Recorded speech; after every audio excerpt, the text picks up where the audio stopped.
Welcome back.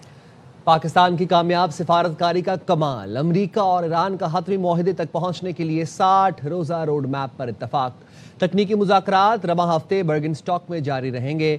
Pakistan اور قطر نے برگن stock مذاکرات کے پہلے دور کا مشترکہ اعلامیہ جاری کر دیا۔ فریقین سیاسی نگرانی فراہم کرنے کے لیے اعلیٰ سطح کمیٹی کے قیام پر بھی متفق ہو گئے۔ لبنان میں فوجی کارروائیوں کے خاتمے کے لیے ڈی کنفلیکشن سیل بنانے پر بھی اتفاق کیا۔ آبِ ہرمز سے تجارتی جہازوں کی محفوظ آمد و رفت یقینی بنانے کے لیے مواصلاتی رابطہ بھی قائم ہو گیا۔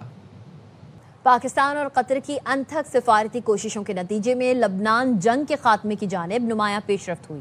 ایرانی وزیر خارجہ عباس عراقچی نے ایکس پر لکھا، اس پیش رفت کے تحت تیل اور پیٹرو کیمیکل مصنوعات کی برآمدات پر عائد پابندیوں میں نرمی دی گئی ہے، ناکہ بندی ختم کر دی گئی، منجمد اثاثوں کا ایک حصہ جاری کر دیا گیا۔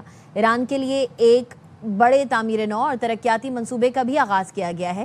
اس عمل کا پہلا حقیقی امتحان لبنان میں قائم کیے جانے والے ڈی کنفلیکشن سیل یعنی تنازعات کے تدارک اور رابطہ کاری کے مرکزی کارکردگی ہوگا۔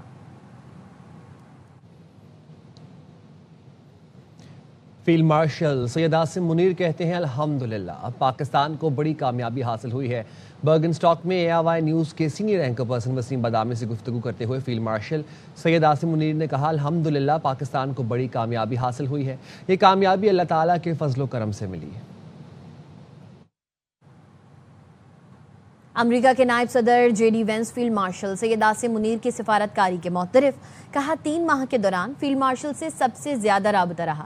فیلڈ مارشل نے عظیم فوجی رہنما کے ساتھ خود کو اچھا سفارتکار بھی ثابت کیا۔ فیلڈ مارشل کی مدبرانہ صلاحیتوں کے بغیر ہم شاید یہاں نہ ہوتے۔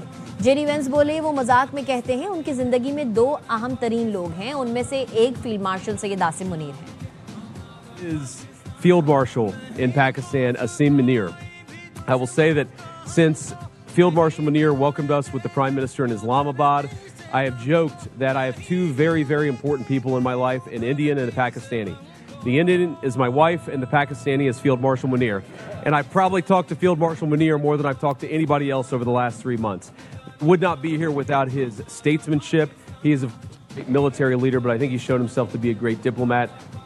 ایران سے مذاکرات میں مثبت پیش رفت ہوئی ہے۔ امریکی سفارت خانے نے ایکزیوس سے گفتگو میں بتایا کہ تکنیکی ٹیمیں سوئٹزرلینڈ میں ہی رہیں گی اور اپنا کام جاری رکھیں گی۔ مفاہمتی یادداشت کی شقوں پر عمل درآمد کے طریقہ کار پر مفید بات چیت ہوئی ہے۔ ایران کے ساتھ تمام نکات پر بغیر کسی رکاوٹ کے بات چیت ہوئی۔ ایران کے ساتھ آبِ ہرمز معاملے پر اچھی پیش رفت ہوئی ہے۔ ایران کے ساتھ بات چیت میں جوہری معاہدے کے تمام پہلوؤں پر تبادلہ خیال ہوا۔ مذاکرات کا اہم محور لبنان میں جنگ بندی کو نافذ کرنے کا طریقہ کار تھا۔ پاکستانی اور قطری ثالث اختلافات اور مشکلات پر قابو پانے میں مدد کر رہے ہیں۔ چاروں فریق مذاکرات کے آگے بڑھنے کے لیے طریقے سے مطمئن ہیں۔ مذاکرات کے پہلے دور نے اگلے مرحلے کے لیے اعتماد سازی کی ضروری بنیاد رکھی ہے۔ قطر کے وزیر اعظم شیخ محمد بن عبد الرحمن بن جاسم ثانی نے امریکی نائب صدر JD وینس اور جیرڈ کشنر کے ساتھ تصویر سماجی ویب سائٹ پر شیئر کر دی۔ انہوں نے لکھا کہ لوسن سے براہ راست کام جاری ہے۔ قطر کے وزیر اعظم شیخ محمد بن عبد الرحمن الثانی نے کہا ہے امریکہ اور ایران کے درمیان مذاکرات خطے، عالمی سلامتی اور معیشت کے لیے انتہائی اہم ہیں۔ وزیر اعظم شہباز شریف، فیلڈ مارشل سید عاصم منیر، امریکی نائب صدر JD وینس اور ایرانی قیادت کو خراج تحسین پیش کیا اور کہا مذاکرات کا یہ ابتدائی مرحلہ ہے، اصل کامیابی اس دن ہوگی جب ہم حتمی اور پائیدار معاہدے تک پہنچیں گے۔ قطر اس شراکت داری میں اپنا کردار ادا کرتا رہے گا۔